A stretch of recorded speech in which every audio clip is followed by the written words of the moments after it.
abstraction games. Say abstract. Controller or not controller? Controller. Fuck it. Select bookmark. Bookmark 1. Recommend first time players say yes. Wow, okay, yes.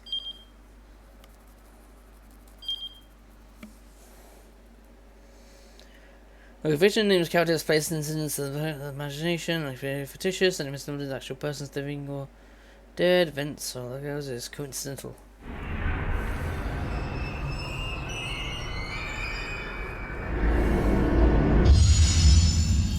And that goes doubly for Shibuya, because apparently Shibuya weird shit happens in it.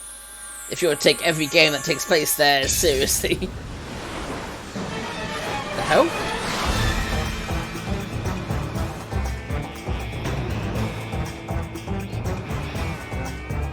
A good old noir detective, I guess.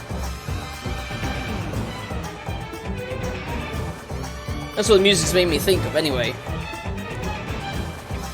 Oh, that we're playing Rush Hour 5.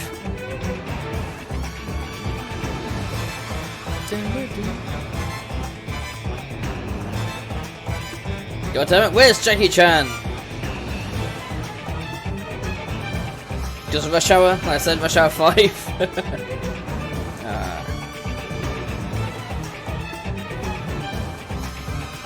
Well, I feel 2 was one of the best ones they did.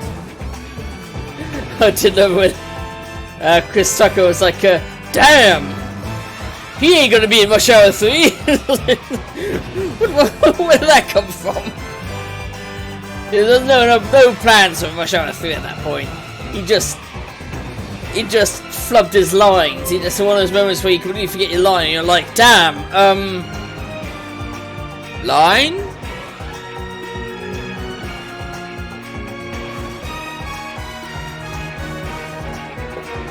So here we go, we're into for some strangeness.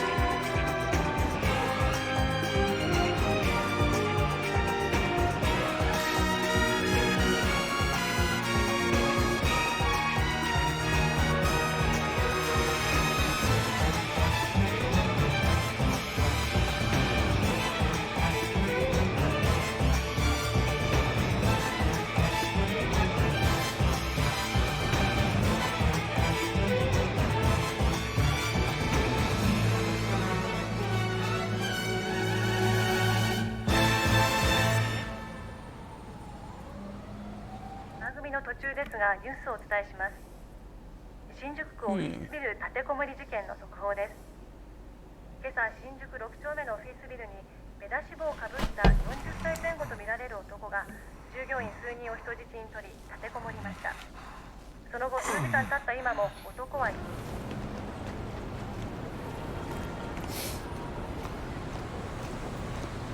This reminds me of some of the TV.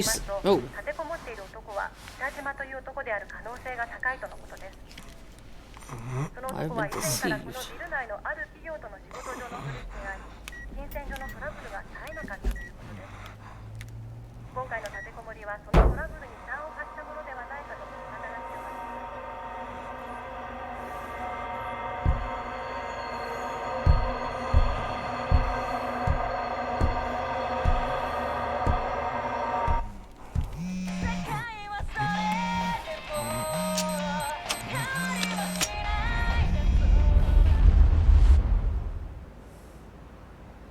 The hell?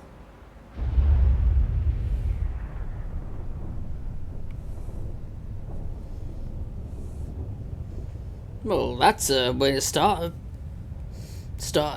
interesting thing as series of events. Huh. He went kaboom.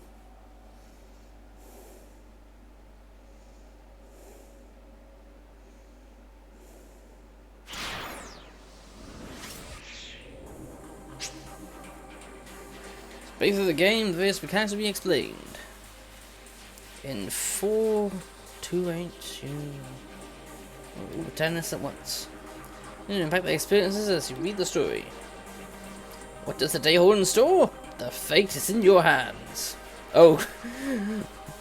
Well, poor... I feel sorry for them then. Hopefully you can see them all through to the end.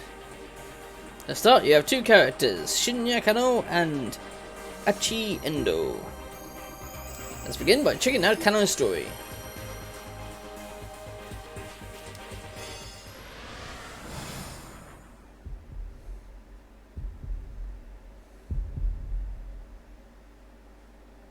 There's 2 more minutes to go.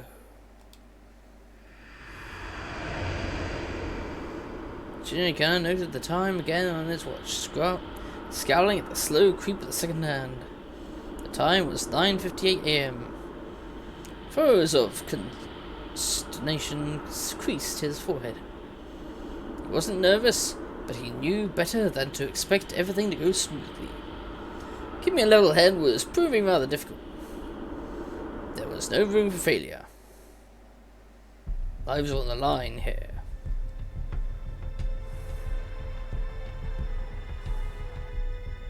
He eyed his surroundings. Filth, they all must die! Though, was the pup really gonna show up? When? Where would he be coming from? How would he make his approach? A K-pop band, clearly. Shibuya Scramble was packed as ever. A throng of people crossing this way and that, blissfully unaware of the dozens of detectives hidden in its mist.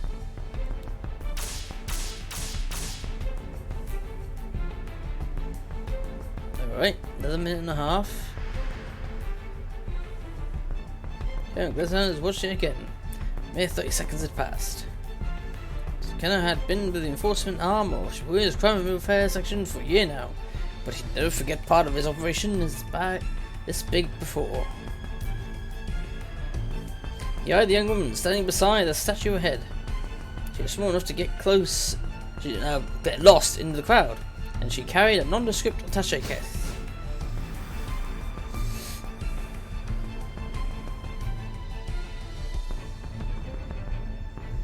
Torio Swa, aged 19. The attaché case in her hands contains a full 50 million yen in cash. Ooh. Yesterday, her twin sister Maria had been kidnapped. This was the ransom payment. Kobae called Tomi last night at home, referring to her by name and telling her to wait by a statue of Hachiko in Shibuya. It was almost time, but nothing. Kano was staring fixedly at the second hand of his watch when a homeless man sitting on the sidewalk murmured just loud enough for him to hear. Go on, Kano, quit looking at your watch so much. What if the kidnapper sees you? Kano tried to look nonchalant as he lifted his eyes, but the scruffy character continued. You're too nervous. Just relax already. You're the one acting suspicious, Sima. Kano frowned. Why would some homeless guy be talking to me? Mrs. Miller was the senior officer of Shibuya's precinct. It's criminal affairs division. 5 years older than Kano. Some words and phrases in the text appear blue. These are called tips. Press square to underline a tip, then press X. This will let you read some extra info relating to that word or phrase. Tips contain general knowledge and other information. Specific. There are marks with question mark and that respectively. Okay. Okay, including all these places. Okay. Well, I didn't think I needed to know that, but never mind. You always went a little overboard with his disguises. He claimed it was all part of the job, but what about the station was that he just liked playing dress up. I'm not sure I would say that to a superior's officer's face, though. Look, man, we know you just like to play dress up, alright? Perhaps we could help you out by taking you for a convention one time. Oh, that would be a nice sting to put on him. Hey, pal, spare some change. He landed his feet and shuffled close to Kano. Hey, knock that off. Fittingly for the past, it's actually raked pretty badly. Well, hey, it's suspicious now, huh? He clung to Kano with a mock camaraderie, despite the younger man's attempts to pull away. Come on, Sessio, cut it out. Sessio's blithe confidence rattled Kano's nerves. Of course, there was good reason for that confidence. This was Kano and Sesame's jurisdiction. Ah! Big word.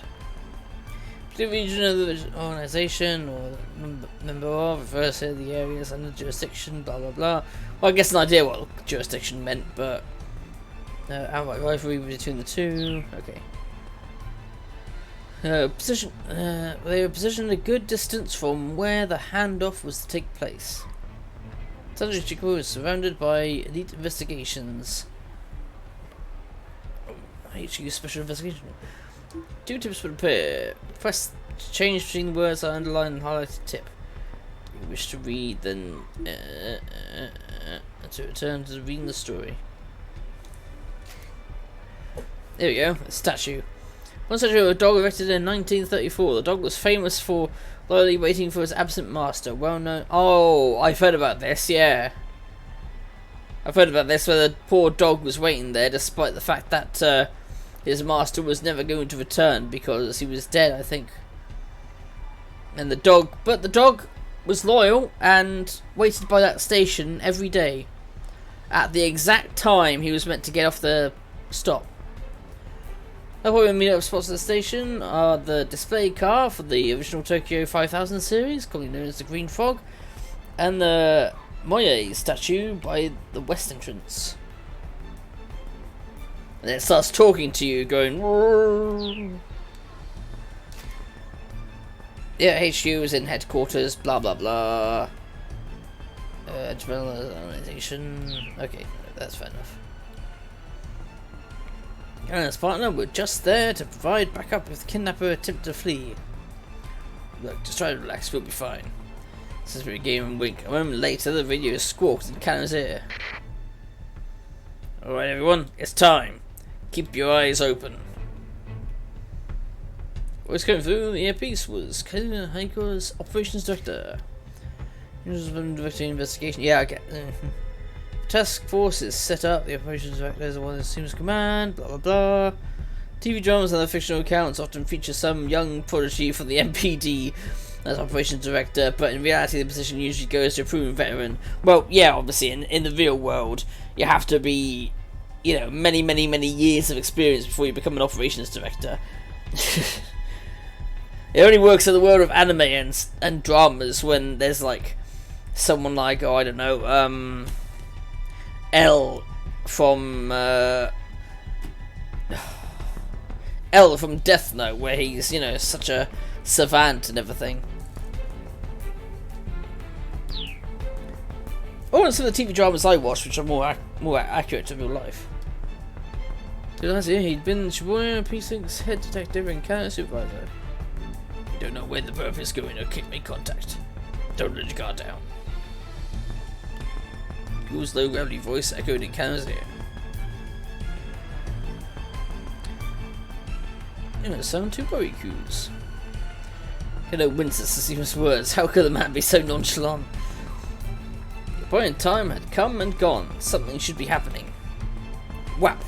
Kano smacked himself in the thigh to release a little tension. Sound was louder than he intended, though the suit hid his muscular physique. It did little to dampen the noise. He needed to stay focused.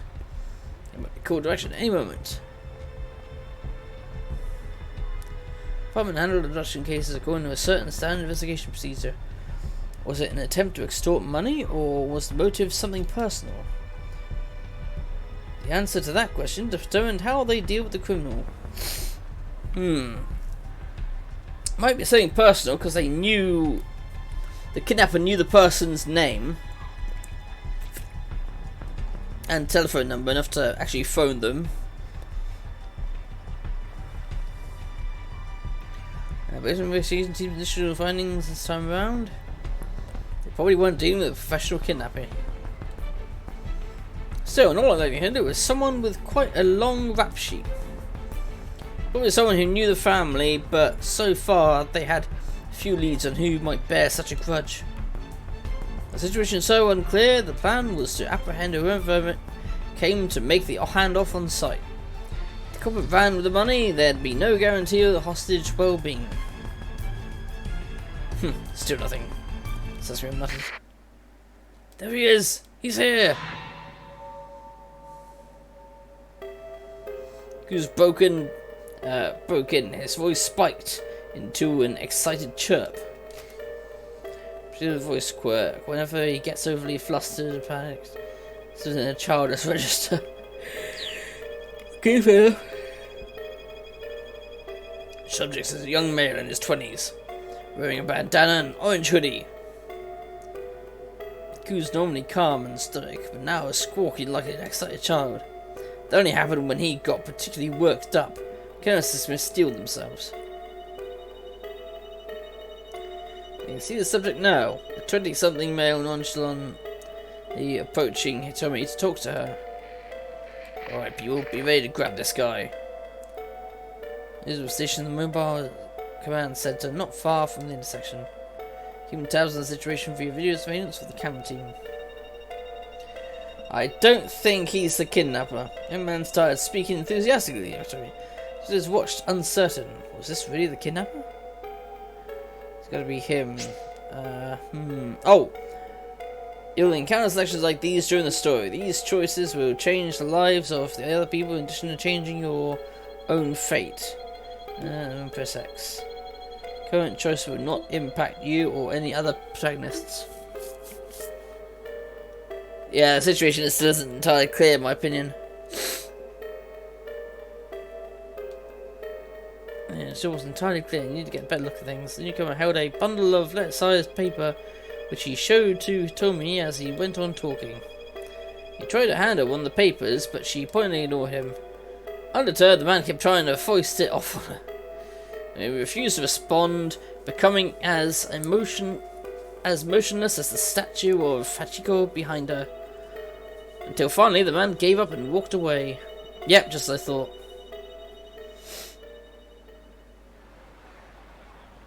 Guess it wasn't him. Got her attention at the moment, linger in his spine. Guy must have been hitting on her, says he muttered. Yeah, here we go. So meeting someone on the fly like this takes a special knack. Looks are also important. Sometimes, of course, the person trying to get your attention out of nowhere is just trying to make a sale pitch for the product nearby establishment. Okay. Well, I guess that's what was going on. I mean, she is pretty cute and all. You had a point. Though, of course, something in Sasima's voice made Kano brace himself. She's got nothing on me, Chan. Chan was Sasima's wife. They'd gotten married just last month. Let me tell you, Kano, married life is the best. You gotta hurry up and give it a try for yourself. This is Sasima's favourite topic lately, and Kano was getting more and more fed up with it. So go on, just knock it off, okay? Just knock it off, okay? It had become a common refrain of his since the department partnered them. Fine, fine. Let's talk about your girlfriend then. Huh? Now, you can't be serious. Saskia leaning in close again. What's she like? We are not having this discussion. Muttered, looked away. Oh, come on! So he set his hand on Kano's chest, still playing the homeless troublemaker. Show me your phone. Let me see your lock screen. Huh? So I poured for the phone. You gotta pick your girl on your lock screen, yeah? I do not! But he did. It was scary how on the mark these things were. Hey, cut it out, we're in the middle of an investigation. I am investigating, Sussman chuckled as he plucked the phone from Kano's pocket. His face scrunched up with astonishment as he looked at the lock screen. The heck is this? It's not... Ain't this Masami Nakahama? National Star tends to play the heroine of national morning soap operas or in national historical dramas. As long as it's being a series national hit. Oh, so she's a star basically. Couldn't realise he had to bite the bullet. No, that's my girlfriend. Her name's Rumi, and she's... Sesame cut him off. You're telling me this ain't Masami Nakahara, the famous actress, because this right here is Masami Nakahara. Like I said, you sly old dog. Trying to make like you're dating Masuri Nagamama. No, I'm not. I mean, I guess Rumi does kind of look like her. Doesn't even laugh. For real? You really think I'm gonna fall for that? It's nothing to fall for, I swear. So he was kind of convinced. Alright then, why don't you marry her? Kind of stammered, but he had no answer. The truth was, he would have happily married her already. But there were obstacles that needed to be overcome. Okay, playtime's over. Let's focus on the job. So he handed back Karen's phone and turned his gaze back to Hitomani. Karen let out a quick, uneasy sigh. But his shoulders did not feel looser. Maybe Zazima had been trying to relieve a bit of tension. Maybe he should be grateful. Bloody moth, piss off. By now, several minutes had passed since the guy with the papers had gone away. He told me the strain on her face was visible. In addition to the weight of the attaché case itself, the 5,000 and 10,000 yen bills it held weighed close to 6 kilos. Ooh. Slender arms must have been getting tired. Yeah, I can imagine. Jesus. Even if you don't have slender arms, it's gonna bloody do in your arm just hanging onto that thing. Still, she refused to set the case down. She wouldn't take any chances with her sister's life. Her case had begun the day before, around 7 p.m. This is MPD dispatch. The Shibuya precinct is reporting a missing person believed to be an abduction.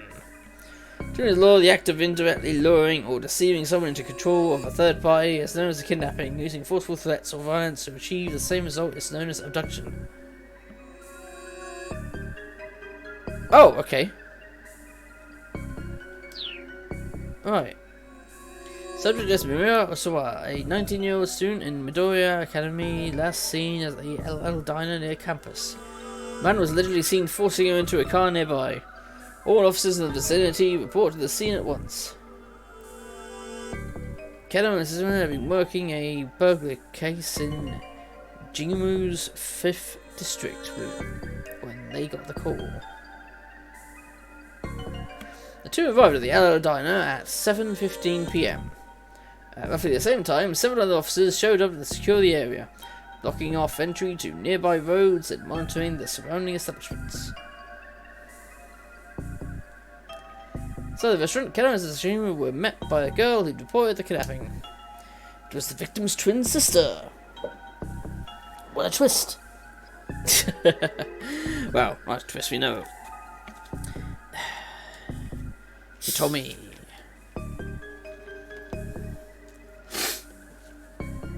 I like how serious Sasima looks there now that he's not acting like a poor person. It seems like he really gets in the characters a bit much if he was actually smelling like one. Though, to be fair, if I was the kidnapper and there happened to be a homeless person who looked like a homeless person, was acting like a homeless person, and smelt like a homeless person, I'd assume they were a homeless person. It is about when Maria was taken, starting from the very beginning. Kenneth said, keeping his voice low. My sister and I, we were supposed to go to a party together today. Joe was trembling, her voice hoarse. But I messed up the time. I showed up right at 7, an hour later than I was supposed to. So Maria had gone alone to a party, a mixer for locals and exchange students. Hitomi arrived late, had showed up just in time to glance out through the restaurant window and see her sister getting shoved into a car. It's pretty fucking brazen to be doing that out in public and daylight. The vehicle is a blue station wagon of Japanese make. Why would something like this happen to her? Tommy held back her tears, but she was shaking all over. Did she get a good look at the kidnapper? Yes, it was a man, middle-aged. There was another eyewitness, Leland Palmer. Leland himself was a lecturer at Hitomi and Maria's school. I saw too. It's like Hitomi says. Hitomi cried out, and so I went to the window to look, and his Japanese was halting as if he hadn't been in the country very long. That's understandable. I think that maybe the kidnapper was working alone. Then explained that he'd seen the man shove Maria into the back seat, then clamber into the driver's seat.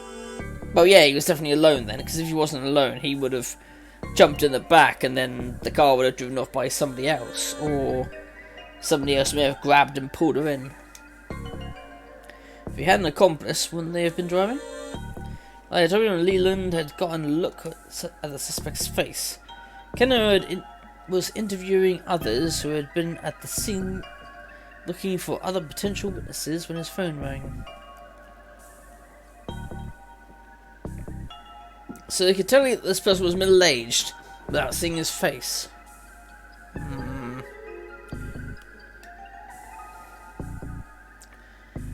It was Yoshio Kajiba, one of the senior detectives. We've set up a task force for the investigation. Get back to the station once you've handled the situation there. That's a bit fast of a task force. Barely half an hour passed between the kidnapping was reported and the time task force began operation. 150 people working on a case in the Shibuya Police conference room, main force of the HQ's first investigation unit. Additionally, other direct section riot squad, investigators from neighbouring precincts have been assembled. Well, I mean, it's not always 150 people. It depends on what the task force is there for, the precinct, what's the crime that they're investigating, and so on. Because though in America you can get smaller task forces of like 5 people on certain things, but then you could also get huge ones like that one for, say, a high stakes thing like a kidnapping. Seems a bit quick to have set up that task force. McKenna and got back to the precinct station. Crews had already arrived from HQ. He informed them that a response team had been formed to investigate the victim's home. Because someone has been abducted for ransom, it is often difficult to resolve the situation without the cooperation of the victim's family. The family can be a hindrance. It can also be a hindrance in making an arrest. To help guide the family's actions, a response team was assembled and stationed at the victim's home, led by investigators with proper training. Keller could feel a particular tension in the air. Unfamiliar MPD detectives scurried to and fro around the Shibuya offices. He pulled one of them aside to get a quick update. An hour had now passed since the kidnapping. There had been one development. The perpetrator had made a threatening call to the victim's home. He said the following: "Tomorrow, 10 AM, by Hachiko in Shibuya. Have the sister Hitomi bring 50 million yen. If not, the girl's life is forfeit."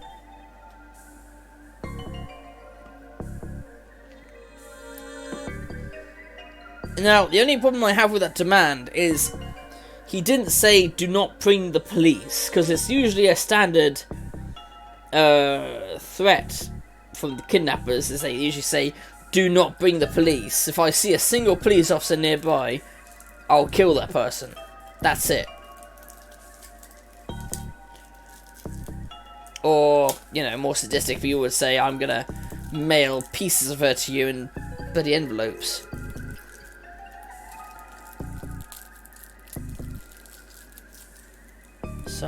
So I'm wondering if this is just a diversionary case. Like, perhaps the kidnapping in this is just to get the police focused in one area, while something else goes on in another area.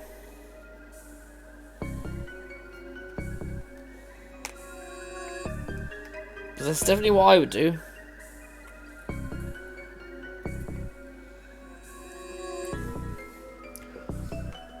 If I didn't say I want no police there.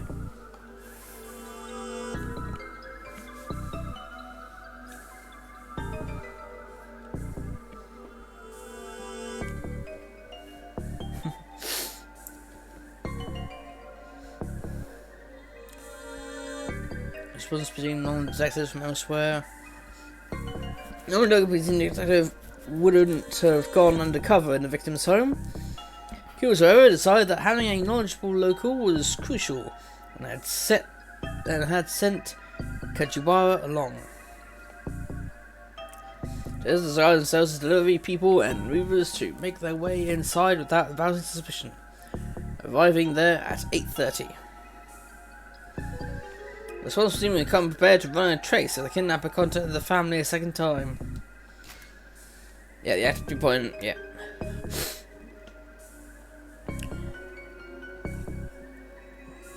Yeah, they're not allowed to do it independently, but I wouldn't be surprised if some fucking did. Let's go through formal processing, blah blah blah. Normally, but I mean, in America, the reason Edward Snowden released that information was to point out that the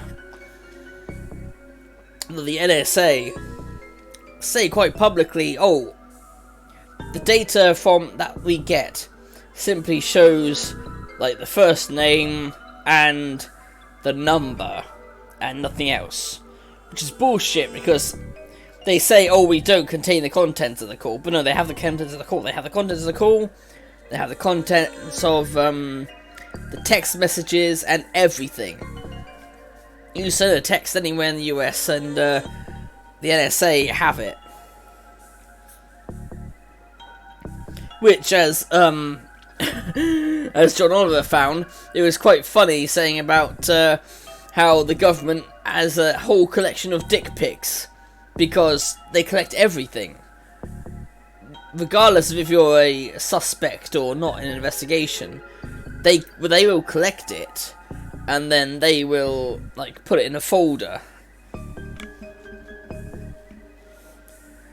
So you know, even like naked pictures and that you may have sent to someone, they've got that.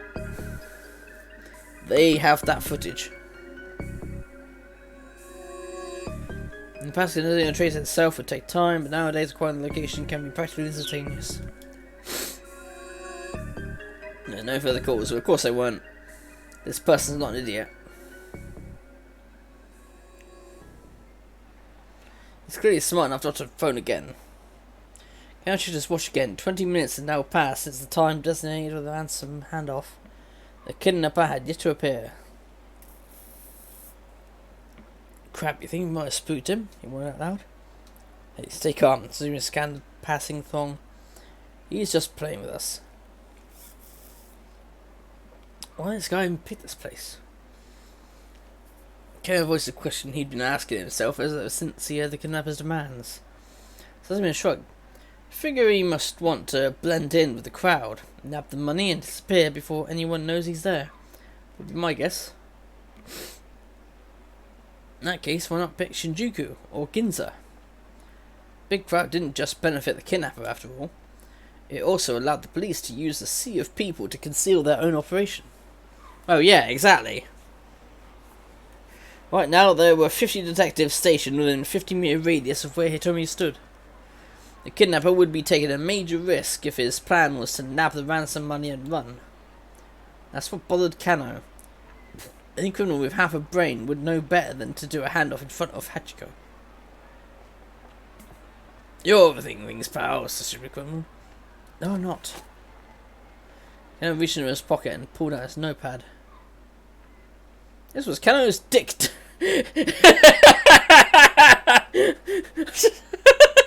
I'm sorry. His dick diary.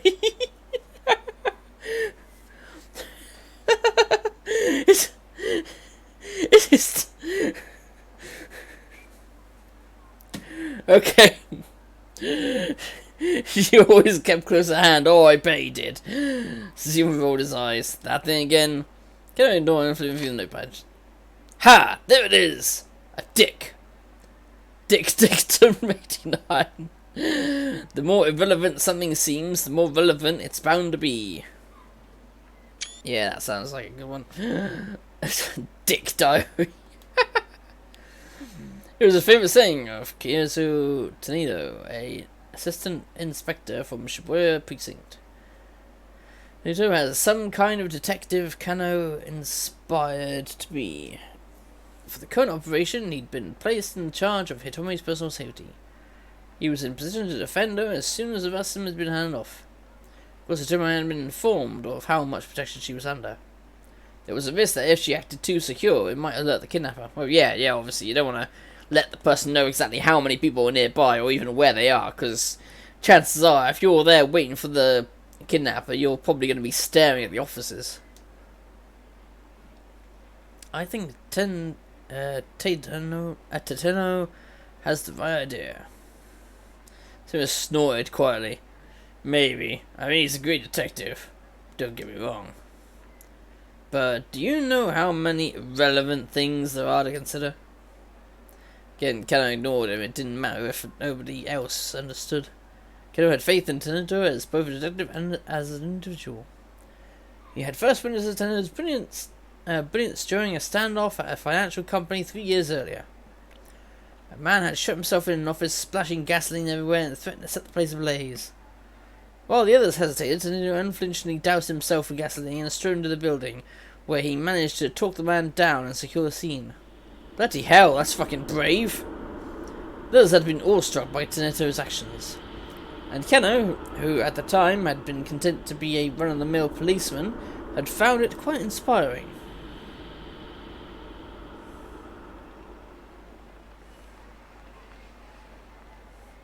Still, you know, Zero murmured under his voice, under his breath, as great as Detective Tanjiro is, it's not like anyone else in the world has ever heard of him.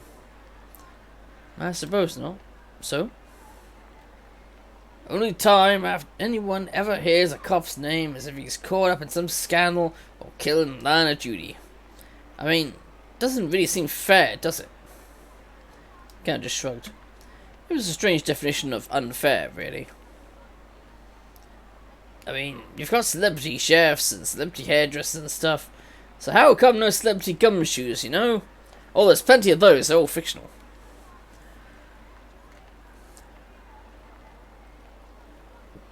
And to be honest, considering how much bad the police have done, I don't think it would be a good idea to have any.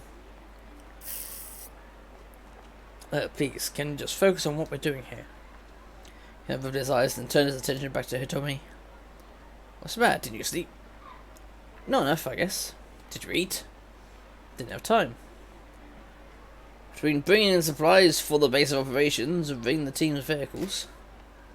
Yeah, base of operations, you need a large room precinct, blah blah blah. Let's go with the activities. Focus on hundreds of documents and various other tasks. Kano had barely slept the previous night and gotten in $1 million either. What have you been doing? So he puffed his chest. Saving up my energy for today. So, you're sleeping. Kano wearing his partner's lack of shame. There he is! His voice chipped suddenly at Kano's earpiece. A man in his 20s wearing a sleeveless red jacket. He's carrying a garbage bag. The man emerged from the crowd about 15 feet where Tony was standing. He strode towards her, a sinister look in his face. I don't know why he was bored. Didn't match Tommy's description, but Kano felt a jolt to the nerves all the same. Maybe the kid might hire some young street punk that snatched a ransom payment. That our guy? What do you think, Kano? Zero whispered. Yeah, I think it's gotta be. That was it. Kano swallowed the lump in his throat. He bent his knees ready to act fast, blood rushing to his leg muscles, banishing the stiffness that had begun to take hold. Could this be the culprit? Or perhaps... The man tried to snatch the briefcase from her, Tony, but she clung to it with desperate strength. It was him! The detectives rushed in. Ah! Whoa, hey, what the hell? The young man cried out frantically and tried to dart away, but the officers closed in, forcing him to bodily ground. Target secured! Oh jeez, I think we've got another suspect on the scene. Ah, he's taking the ransom! Yeah, of course. Because the hysterics made Kano spin around, and sure enough, a foreign-looking man was sprinting away, attaché case in hand.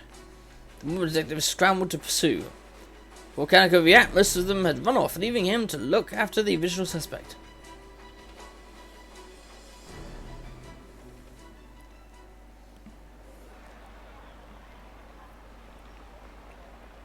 What should I do this guy, sir? He might have some connection to the kidnapper.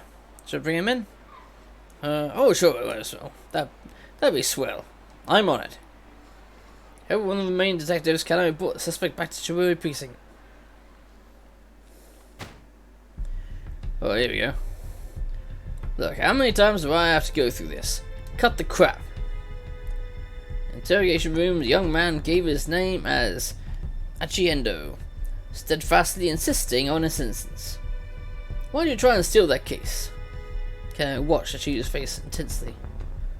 Like I said, it looked heavy, so I was just trying to help her out. It wasn't inconceivable that a young guy would want to help a pretty girl. But Tomi had just been standing there, hardly in desperate need of assistance. She hadn't set the case down, so I figured there had to be something important inside. The entry from Kano's dick diary shot through his mind. Dictum 25. When the tongue slips, grab it and yank out the truth. Classic advice for questioning. Something important, you say, such as? How the heck would I know? She spat. He huffed and slumped back in his chair. His standard textbook back and forth had been going on for nearly an hour. Kano didn't mind. Chasing down criminals was all well and good, but questioning suspects was another key part of the job. Plenty of off-the-scene work went into cracking the case. Once again, he had actually explain what he'd been doing, starting from the beginning.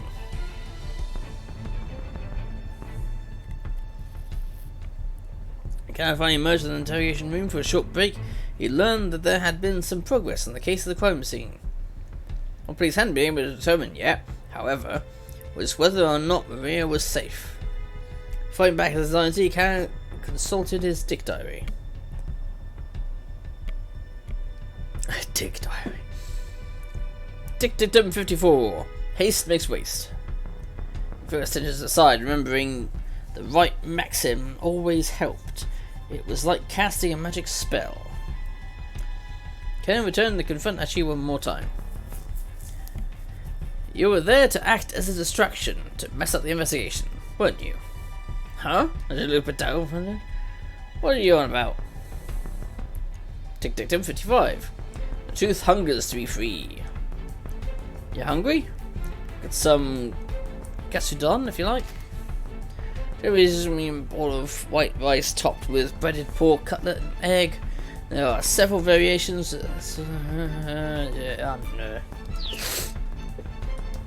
I'm no expert in Japanese food. As you know, suddenly. Devour the bowl of gutso.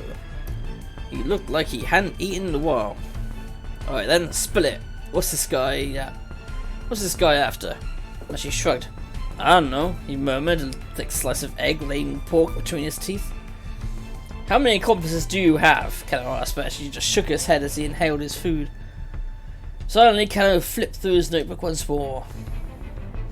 Let's see, number 115. Use the lights to your advantage.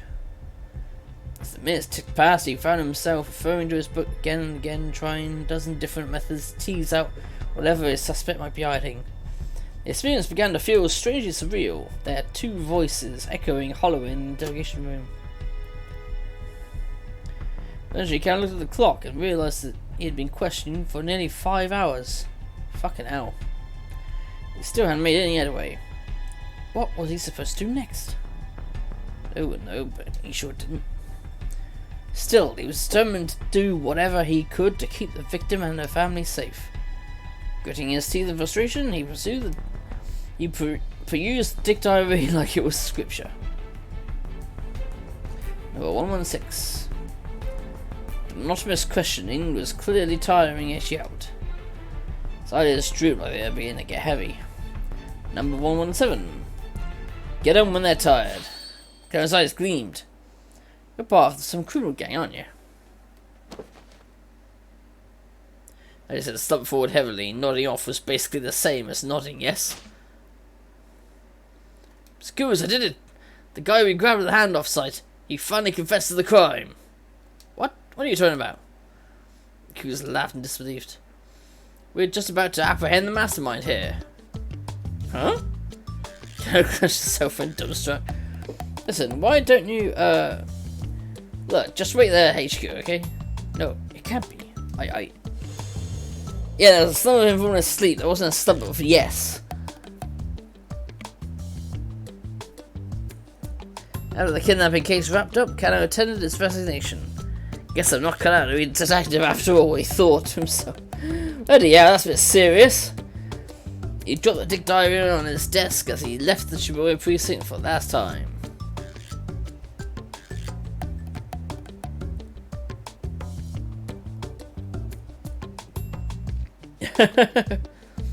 So long, Shibuya.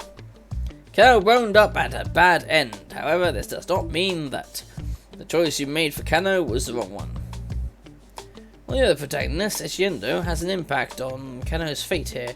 You can avoid a bad end by making proper decisions. Another character story. For a detailed hint, check the tip by the underlying bad end title.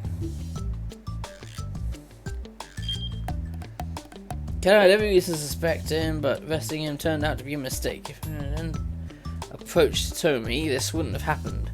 Try playing this story at 10:30 and make a choice that keeps him from going up to her. If you do that, Kano won't even have a chance to arrest him and things will play out differently.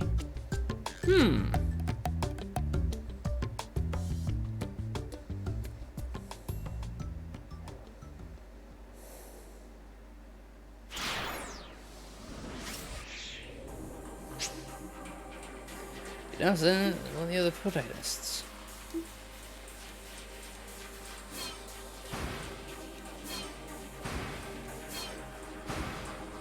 There are only two protagonists. Let's do this and then we'll go raid someone else. Ooh, say. I want a piece of that.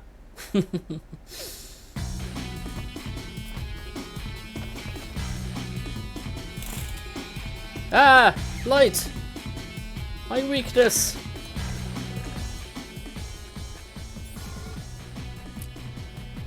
Ajin called out the door to his father's room. Okay, I'm in now.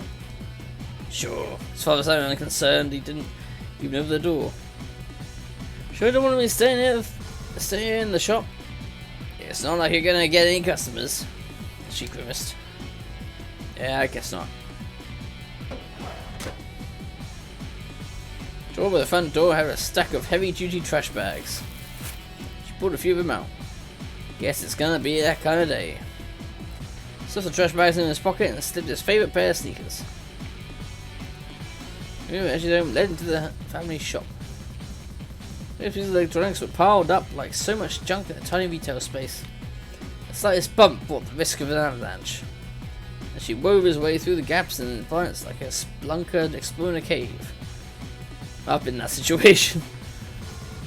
In one station, if you make your way past the 109 building, then up through Dogenzaka, you will come across an old shopping district.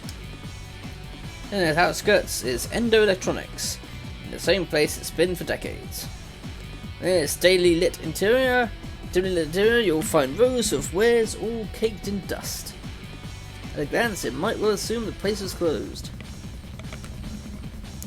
A mom and pop place like Endo's couldn't compete with big super chains booming throughout Shibuya.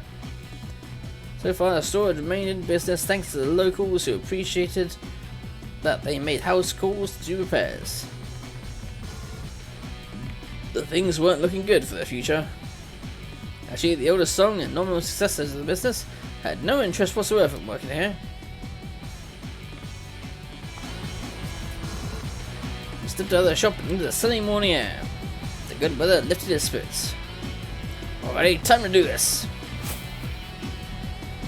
He unfurled one of his big garbage bags, which caught the wind and fluttered like a cape. Then he slowly made his way towards the Shibuya station, scanning his surroundings all the while. Sheesh, this place is filthy. Paul spit a plastic bottle that had been tossed on the ground. Oh, I see, he's been collecting trash.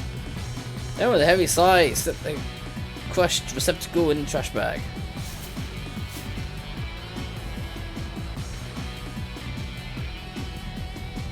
Been of trash around town like this for about 6 months now. It had gotten so that The sort of garbage most people would hardly notice stood out to him like a sore thumb. Most days he'd fill his trash bag to the top by the time he made it from his house to Dogenson at the train station. Jesus Christ. Hey, he was halfway to the station when a woman's anxious voice caught his attention. I'm sorry, I'm in a bit of a hurry here. He looked up and saw a timid-looking woman being confronted by two men, one with brown hair, one with black. From the look of them, he guessed that the men were scouts for some hostess club. Ran into this sort of thing pretty frequently on the trash collecting walks around town. Another kind of trash to take care of. He interposed himself between the girl and the two recruiters. Hey, can you see that you're following her? Huh? Who the hell are you? The two men glared. Take a hike, pal. As she considered his ground, look, she ain't interested. You're just gonna have to find some of the mark. As his annoyance turned to open rage. Well, well, listen to you. Got a bit of a mouth, huh, buddy? Brown-haired thug smacked his lips around his chewing gum like a dog worrying a bone. How about we take this someplace more quiet, yeah? This means to depend on a put. To a young woman, let's go to a place that might suggest a cafe or a park. But to a street punk, it might mean an alleyway where passerbys are unlikely to interrupt. Or it could mean that you want to take a certain individual around the corner and fuck them without getting caught. That too. Girl stood by and easily watching the goings on. Hey, take it easy. I'm not looking for trouble. Is that supposed to be an apology? On your knees and beg, pal. The man spat his gum onto the floor. She looked down the glistening water gum on the sidewalk as that shred of goodwill vanished. You better pick that up right now. What? Didn't you hear me? Because I told you to get down on your knees and and shut out, grabbing the man by the jaw. Whoa, easy, pal. The other man's bravado drained from his face. And she tightened his grip on the brown-haired hustler's jaw, sweat dripping from the man's reddening brow. The man struggled, but she just tightened his grip. Gum's a real pain in the ass to clean up after it's gotten stuck on the street, you know. Ever stop to consider that? Wait, are you... The other hustler's panicked eyes and fixed on Ashley's chest. Ah! Oh crap! That shirt, man! The guy's voice was starting to break. That's mean clean! The fuck is mean clean? A guy with a mean clean shirt carrying out a trash bag. That means you're... Speaks went pale. What? Meme gleam? The other man echoed the words through his held shut jaw, tears welling up in his eyes. Get it right, pal. She clenched her jaw harder. It's mean clean. Wait, sorry, man. You're actually right. Dude, we honestly had no idea. Come on, man. You gotta cut us some slack. And Scrambler snatched the wild glove off the street, stuffing it in his pants pocket. Pointing at his companion, the brown-haired hustler's face was twisted with fear, tears streaming down his cheeks.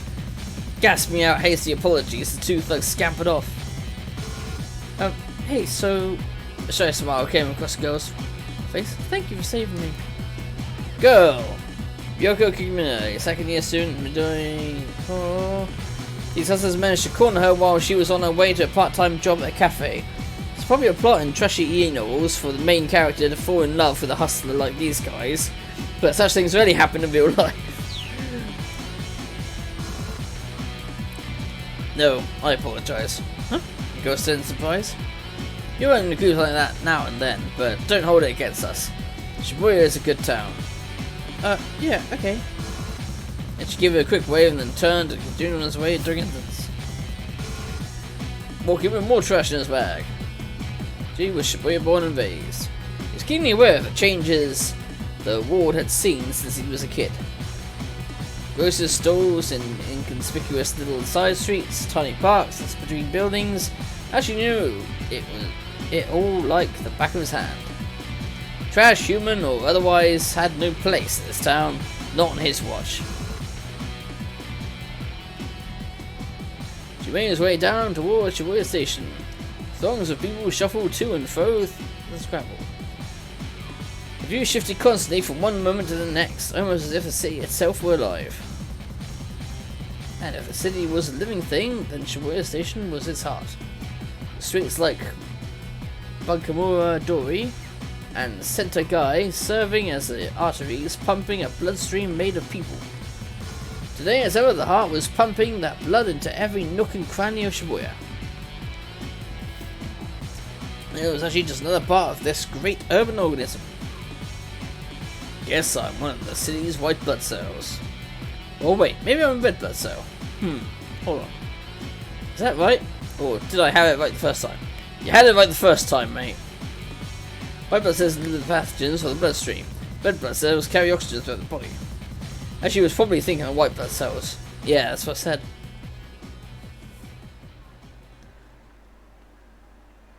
Emerging from his reverie, he noticed a rather conspicuous young woman standing by a statue of Hancho outside the Shibuya station.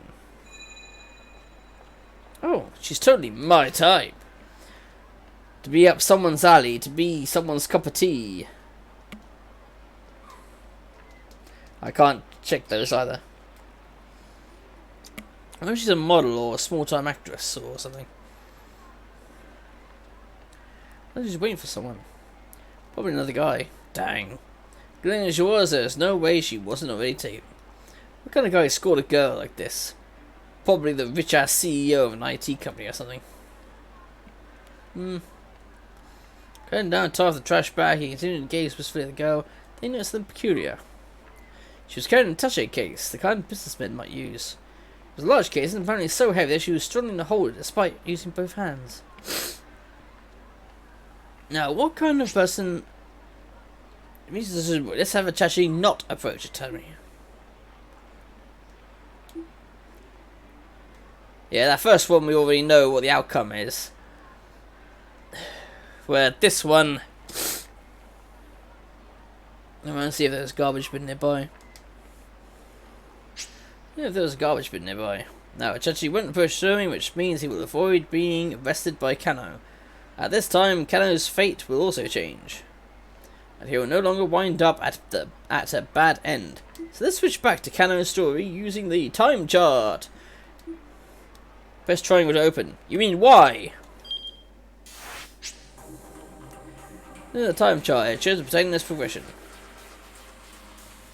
So the points are marked with that. Kano's fate has changed based on Ashi's actions.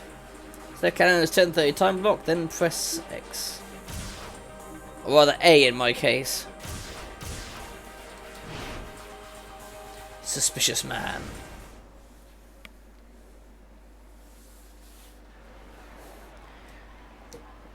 Chuckle and shame. Oh! The man in the black coat. He's not Japanese, he looks like he's in his early 30s. Really actually got mixed up with the Kano and the police, but now the man has appeared instead by changing what Ashi did. You've also changed Kano's story. And that guy looks incredibly suspicious. I mean, look at him. That guy looks like someone who is... He's just got villain painted on him. You know? A foreign man had emerged from the crowd about 15 feet from where Hitori was standing. He made his way toward her, his expression blank. Like he's gonna fucking kill her. No description to me given, but Kano felt a jolt in nerves all the same. Maybe the kidnapper was using an accomplice to stash the ransom payment. Alright, so very eyebrow. This may be our guy. This was it. Kano swallowed the lump in his throat. He's ready for action. Blood rushing to there to get ready to take hold. Blah blah. Huh? You give me that case. Was this the culprit? Or perhaps... Sure, took all the attaché case. It was him! Yeah, here we go. They're on it again. The case clutched in both arms, the man veered suddenly, running toward them. What? He ran towards them. Kano's story has suddenly hit a keep out. Keep out refers to a point in the story where your progress is currently stopped. In order to advance beyond a keep out, you need to jump from another protagonist story at 10:30. Actually, was the text. Young man in the suit set a red keywords. Checking these red keywords will help you jump from Achi's story back to Kano's. Now, head back to Achi's story and keep out for that key phrase. From the story from Achi at 10:30, approach the girl.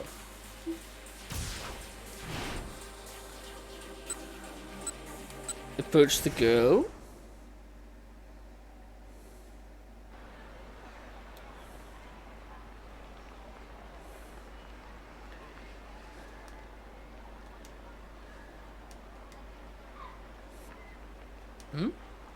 Man, come beside the girl. Dressed in black and it wasn't Japanese. It looked like they were having a conversation. A creepy conversation, because it looks like he's really up in her face. Girl nodded tensely at something the man said. Achi stared. Something tells me that's not her boyfriend. Girl handed the attaché case over to the man. He took a hold of it with his right hand and began walking briskly away. Whoa! A nearby homeless man suddenly leaped over. Yeah, Tsuyama, the detective from earlier, who's I love that he learns the cosplay detective. He'd been waiting for this very moment. Sprinting alongside was a young man in a suit. Red text denotes important keywords that let you jump between different protagonists. Stories that allows you to shift between characters at specific points. These can allow you to clear a keep out in another character's story and let you read on if you come across red text. Press underline it and okay. Window will appear allowing you to jump from one protagonist to another at that point. Then use X to continue. The other character's story after the keep out. Give it a try. By performing a jump from this screen, you can advance another protagonist's story past the keep out. Press X to confirm and jump over to Kano's story. Yep. So destroy that keep out. Interesting mechanic. You did it! Jump successful! In 428, you will often need to jump to get past another character's keep out. Jump from red words to clear keep out. Give us some mind as you advance. Done the story? Okay. There won't be any more. Story mentions from now on. If you get stuck somewhere, try changing protagonists or making different decisions to advance. You can use the time chart in the main menu from the main menu, access gameplay explanations, for the main menu. Okay. Now explain what happened next. Extended both arms, the man suddenly veered, running right towards them. What? Get the other two detectives. The suspect staggered to a halt and bolted off in a new direction. Kano whipped off his costume glasses and followed in hot pursuit. At the crosswalk, the signal changed to red, and the flow of foot traffic abruptly halted. Just as quickly, hundreds of cars all lurched into action. There's an motion. There's no escape the culprit now, or so it appeared. Lurching cops slowed their pace, confident in their man was cornered. Then the foreman barreled straight into the intersection, dodging between the oncoming cars without any hesitation. The mob of detectives came to a halt, not eager to rush to death along with him. Kano, however, remained in hot pursuit, charging in the traffic and cross. Kano, are you crazy? Come back! Kano resisted being started, but his feet kept carrying him forward. Get back here, you bastard! With shouts and sirens echoing all around him, Kano closed in with the foreigner. Just a little closer, and he'll be tackling range. He forward, putting his pants, his eyes fixed on the culprit's feet. It was now or never. Kano, back off! Don't take him down! School shouted to get his office. Huh? Had he really been ordered not to apprehend the criminal? Let him go for now. The real perp is someplace else. Yeah, perpetrator, blah blah blah. What happened to the plan? He'd not been told that all personnel were to secure the area ASAP. Didn't HQ want to catch the perpetrator? Arrest team stay on the phone as dedicated exclusively apprehending the criminal. While kidnapping cases in progress, the rules of the different officers involved are carefully designated so the officers may take immediate action. The situation develops. Typically tried and true veteran MPD officers in charge. Okay.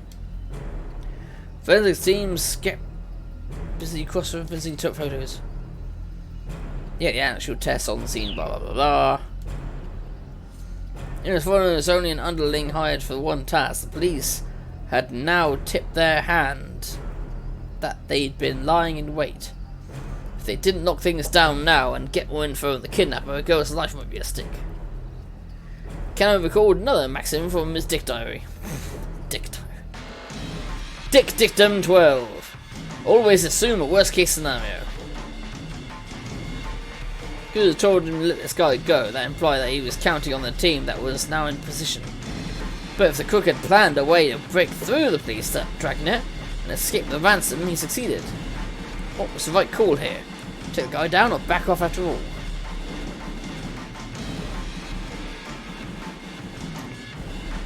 I'll do this one. Let's get too big a risk. I'll catch the guy. Man darted down. I can't run faster. Man sprinted through the side streets. Evidently, he knew his way around Shibuya pretty well. Yep, someone's taking a hit on me. What the fuck? Couldn't recognize Ku's trademark squawk immediately. Subject is a male. He appears to be carrying a gun. He's fleeing in the direction of Mechidori. What? I could hardly believe it. Told me I'd been kidnapped? Had you been abducted by whoever had taken Maria? But why? Someone must have been waiting for the moment when the police took their eyes off her. Something's very wrong here. What in the world's going on? Camera saw that the world forked up ahead. The man with the attaché case ran to the left. The man who'd taken Hitomi was heading towards Mechidori. There was a good chance he'd gone down one of the alleys off to the right. Making a snap judgment, Camera told the detective behind him to follow the case snatcher. Then turned and headed down the nearest alley. Diving through the side streets, they spotted a different man, another foreigner, crossing an intersection a few dozen miles ahead. The man was dressed in black, just like the guy who grabbed the ransom money. Cruz was right, the kidnapper wasn't acting alone. But wait, something's amiss. Tommy isn't with him. Where was she? Kane skidded around the corner and stopped short. Oh! Handbag was standing there pointing a gun right at him. Before Cannon could react, the man fired. Ooh. Cannon felt hot over as if he were on fire. And he was dead. As if his cheek pressed against the asphalt and his palms and hands, they felt so cold. There's nothing he could do. Nothing, that is, except lie there and watch his killer turned and walked away.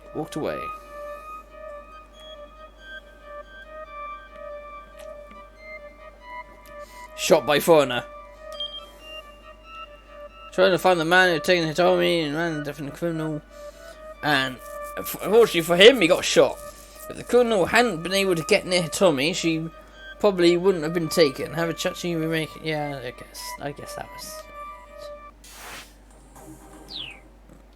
Alright, let's stop for tonight.